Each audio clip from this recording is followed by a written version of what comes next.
Morning guys, in front of me is ULEFONE Power Armor 18 and let me show you how to use secret codes on this phone. And first of all you have to open your phone the other, then enter a keypad and here we can enter the codes. Let's enter the shortest one at first. It is *pound 06 pound, and as you can see this one will provide you with device information, so if you want to check email or serial number it is here, tap on OK then. To exit, another code that you can use here is *pound 225 pound *.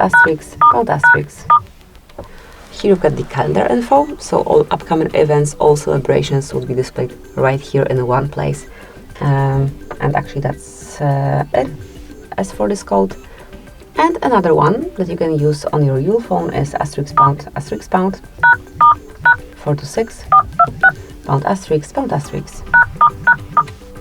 And here we've got FCM diagnostic mode. This panel allows you to see events and status. Once you want to explore it a bit more, tap on more icon and select advanced view, and here you've got it.